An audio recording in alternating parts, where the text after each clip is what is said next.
Hello student, स्वागत है आप सभी का हमारे यूट्यूब चैनल आरबीडीएन क्लासेस में। आज की इस क्लास में हम कक्षा 9 की गणित का चैप्टर नंबर 13 पृष्ठीय क्षेत्रफल और आयतन की प्रश्नावली 13.1 के सवाल हल करेंगे। तो पिछली वीडियो में हमने क्वेश्चन नंबर 3 तक के सवाल हल कर लिए थे। आज हम क्वेश्चन नंबर 4 हल करेंगे। देखेंगे इसमें क्या दिया हुआ है। किसी डिब्बे में भरा हुआ पेंट 9.375 वर्ग मीटर के क्षेत्रफल पर पेंट करने के लिए पर्याप्त है। इस डिब्बे के पेंट से 22.5 सेंटीमीटर गुणे 10 सेंटीमीटर गुणे 7.5 सेंटीमीटर विमाओं वाली कितनी ईंट पेंट की जा सकती हैं। आपको ये ईंट की विमाएँ दी हुई हैं। ईंट में ये लंबाई, चौड़ाई, ऊंचाई तीनों ईंट की दी हुई हैं और ये दिया हुआ है पेंट का क्षेत्रफल। कितना पेंट हमें क्या करना है, इतने क्षेत्रफल में करना है। ठीक, तो हमें ईंटों की संख्या निकालना है। तो देखिए कैसे हल करेंगे। तो यहाँ पर सर्वप्रथम जो दिया है उसे लिख लेंगे। दिया गया है ईंट की विमाएँ दी हुई हैं। चूंकि ईंट की विमाएँ, तो ईंट की लंबाई L बराबर 22.5 सेंटीमीटर हो जाएगा। वो जो गुणे में दी हुई हैं वही लंबाई, चौड़ाई, ऊंचाई हो जाएंगी। क्योंकि जो ईंट होती है वो घनाभ के आकार की होती है। ठीक, तो ये चौड़ाई बराबर क्या हो जाएगा 10 सेंटीमीटर और ऊंचाई, हाइट ये होती है 7.5 सेंटीमीटर दी हुई है। ये ईंट की लंबाई, चौड़ाई, ऊंचाई दी हुई है। क्योंकि ये हमें ईंट की संख्या ज्ञात करनी है तो पहले हमें एक ईंट का क्षेत्रफल निकालना होगा। फिर एक ईंट का क्षेत्रफल निकालेंगे और उसमें जो कुल क्षेत्रफल दिया हुआ है पेंट करने का उसमें भाग दे देंगे तो ईंटों की संख्या निकल आएगी। ठीक, तो सर्वप्रथम हमें एक ईंट का क्षेत्रफल निकालना है और ईंट की जो लंबाई, चौड़ाई, ऊंचाई है वो ये दी हुई है। ठीक, अब चूंकि ईंट का जो क्षेत्रफल निकालना है तो ईंट कैसी होती है, घनाभ के आकार की होती है एक ईंट।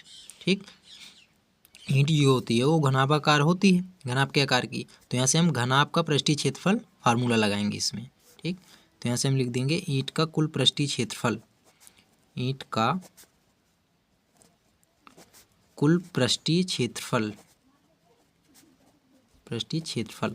अब ईंट का जो कुल पृष्ठीय क्षेत्रफल होगा वो घनाभ का जो क्षेत्रफल होता है पृष्ठीय क्षेत्रफल वही होगा। ठीक, क्योंकि ईंट जो होती है वो घनाभ के आकार की होती है। तो यहाँ से घनाभ का जो पृष्ठीय क्षेत्रफल होता है वो क्या होता है, 2 कोष्ठ में लंबाई गुणे चौड़ाई धन चौड़ाई गुणे ऊंचाई, सॉरी लंबाई गुणे चौड़ाई, बी रहेगा यहाँ पर। लंबाई गुणे चौड़ाई धन चौड़ाई गुणे ऊंचाई धन लंबाई गुणे ऊंचाई, ये होता है पृष्ठीय क्षेत्रफल। अब हम क्या कर देंगे, इसमें ये मान रख देंगे, लंबाई, चौड़ाई, ऊंचाई तीनों दी हुई है, इसमें मान रख के निकाल लेंगे तो एक ईंट का कुल पृष्ठीय क्षेत्रफल निकल आएगा यहाँ से। तो 2 कोष्ठ में लंबाई कितनी है 22.5 गुणे बी है 10 प्लस बी आ गया 10 गुणे ऊंचाई 7.5 प्लस लंबाई 22.5 गुणे ऊंचाई है 7.5। ठीक, अब इसे हल कर लेंगे यहाँ से। तो हल करने पर यहाँ पे इसमें जब हम 10 का गुणा करेंगे तो ये 0.1 अंक इधर चला जाएगा तो केवल 225 बचेगा।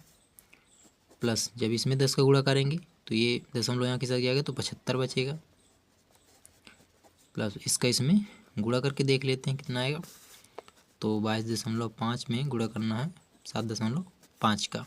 तो 5 × 25 2, 5 दूनी 10, 2 12, 5 दूनी 10, 1 11,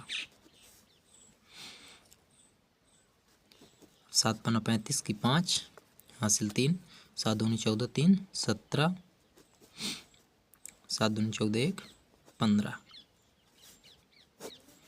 5 5 2 7, 7 1 8, 5 1 6 1, इतना आ जाएगा। 0.2 अंक के बाद है तो यहाँ पर दशमलव लग जाएगा तो ये आ जाएगा 168.75, इतना आ जाएगा इसका कुछ गुणा करने पर। ठीक, अब हम क्या करेंगे, पहले इनको जोड़ देंगे सबको। तो इनको जोड़ेंगे, देखिए 0.75 तो ऐसे ही रहेगा। अब 8 में 5 जोड़ तो 8 × 5 = 13, 13 × 5 = 18 हासिल 1, 7 6 13, 7 6 13 2 15 और 1 हासिल तो 16 और 1 2 1 3 और 1 हासिल था तो 4। तो हमारा इतना आ जाएगा इनको जोड़ने पर।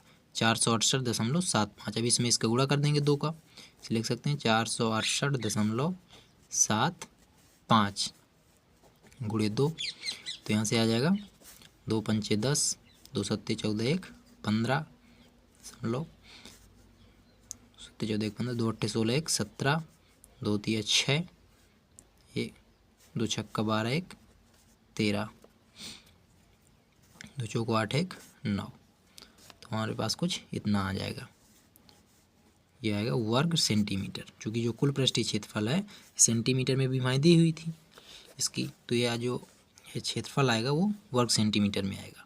तो हमारा जो एक ईंट का पृष्ठीय क्षेत्रफल आ गया वो कुल पृष्ठीय क्षेत्र वो कितना है 937.50 वर्ग सेंटीमीटर। हमें ज्ञात क्या करना है, ईंटों की संख्या। तो यदि हमें ईंटों की संख्या निकालनी है तो ईंटों की संख्या बराबर क्या बनेगा यहाँ से, क्योंकि देखिएगा 1 मिनट, यहाँ पर जो हमारा ये क्षेत्रफल निकला है वो वर्ग सेंटीमीटर में है, और जो पिंड का क्षेत्रफल दिया हुआ था वो वर्ग मीटर में दिया हुआ था। ये सेंटीमीटर में है और वो मीटर में दिया हुआ था। देखिएगा यहाँ पर ये हमारा 9.375 ये मीटर में दिया हुआ है, और अभी जो हमने निकाला वो सेंटीमीटर में है। तो पहले इस सेंटीमीटर को हम मीटर में बदल लेंगे, फिर भाग देंगे। ठीक, तो यहाँ से जब हम इसे सेंटीमीटर को मीटर में बदलेंगे तो यहाँ से आ जाएगा 937.50, जो कि मीटर में बदलने के लिए हम 100 से भाग देते हैं, लेकिन वर्ग मीटर है तो 200 को गुणा भाग दे देंगे यहाँ से। ठीक, तो इतना ये बन जाएगा वर्ग मीटर में। ठीक, अभी हमारा वर्ग मीटर में पृष्ठीय क्षेत्रफल आ गया। अब हम यहाँ से ईंटों की संख्या बराबर निकालेंगे। ईंटों की संख्या, ईंटों की संख्या बराबर क्या हो जाएगा, पेंट का क्षेत्रफल, पेंट का क्षेत्रफल बटे एक ईंट का क्षेत्रफल, एक ईंट का क्षेत्रफल, जो कि हमारा अभी एक ईंट का क्षेत्रफल ये आया है। ठीक, अब ये सूत्र कैसे आया, यहाँ पर देखिएगा ईंटों की संख्या जो है वो इतनी क्यों आएगी, क्योंकि हमारा जो कुल क्षेत्रफल दिया हुआ था पेंट का वो इतना दिया हुआ था 9.375 वर्ग मीटर, ये कुल क्षेत्रफल है इतना। और हमारा जो एक ईंट का जो क्षेत्रफल आया है वो हमारा कुछ आया है, यहाँ पर देखिएगा ये इतना वर्ग मीटर में। तो यदि हमें ईंटों की संख्या निकालना है तो हम क्या करेंगे, इसमें इसका भाग करेंगे, क्योंकि देखिएगा यदि मान लीजिए कोई ईंट है जिसका क्षेत्रफल हम कहते हैं कि 15 वर्ग मीटर है, और कुल हमें कितने क्षेत्रफल में करना है 75 वर्ग मीटर में यदि हमें करना है, कुल क्षेत्रफल दे दिया जाए 75 और एक ईंट का कह दिया जाए कि 15 वर्ग मीटर क्षेत्रफल है, तो ईंटों की संख्या ज्ञात कीजिए जो इतने क्षेत्रफल में हमें क्या करना है, पेंट करना है। तो हम क्या करेंगे, इसमें यदि x का गुणा कर देंगे, मान लें कि जो ईंटों की संख्या है वो x है, तो यदि हम इसमें x का गुणा करते हैं तो बराबर इतना आना चाहिए, क्योंकि इसमें जब जितनी ईंटें हैं उसका गुणा करें तो बराबर इतना आना चाहिए, ये कुल क्षेत्रफल। ठीक, ये हमने मान लिया यहाँ से 15 75 ऐसे ही। तो यदि हमें ईंटों की संख्या निकालनी है तो यहाँ से क्या बन जाएगा, x बराबर, चूँकि ये कितना था x यहाँ गुणा कर रहा था 15 वर्ग मीटर, तो उस साइड भाग करेगा। अब बराबर में क्या था 75, तो 75 बटे 15, ईंटों की संख्या बराबर कुछ ये निकलेगा 15 पन्ना 75। तो यहाँ से ईंटों की संख्या कितनी मिल जाती है, हमें 5 मिल जाती है। ठीक, हमने यहाँ पर ये सरल तरीके से समझाया है, चूँकि इसमें संख्याएं बड़ी दी हुई हैं। ठीक, तो जो ईंटों की संख्या है वो कुछ इसी तरीके से हमने यहाँ पर ये सूत्र बनाया है कि ईंटों की संख्या बराबर पेंट का क्षेत्रफल बटे एक ईंट का क्षेत्रफल।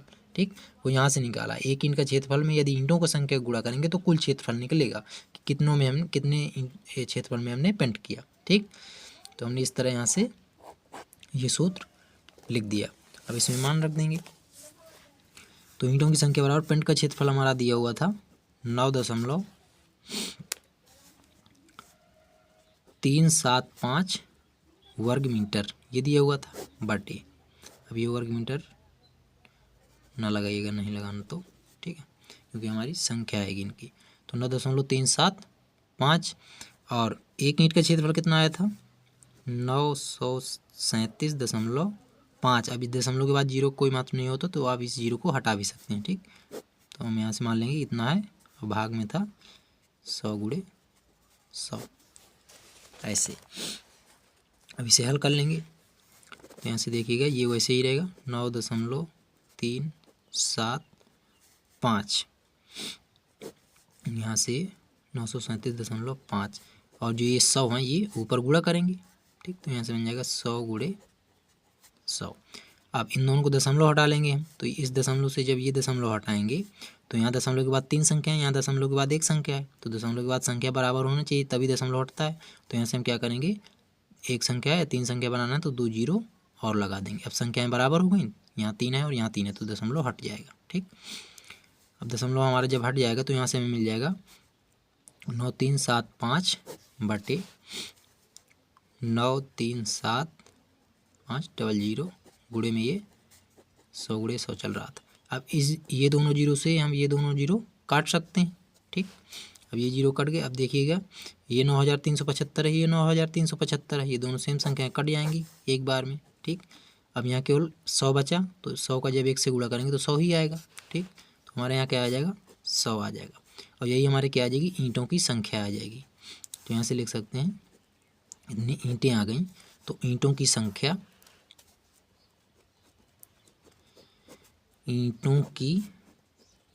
संख्या बराबर कितनी आ जाएगी, 100। तो यही हमें ज्ञात करना था, तो यही आंसर हो जाएगा। ठीक, तो आज की वीडियो में इतना ही। वीडियो अच्छी लगे तो वीडियो को लाइक एंड सब्सक्राइब करें। धन्यवाद।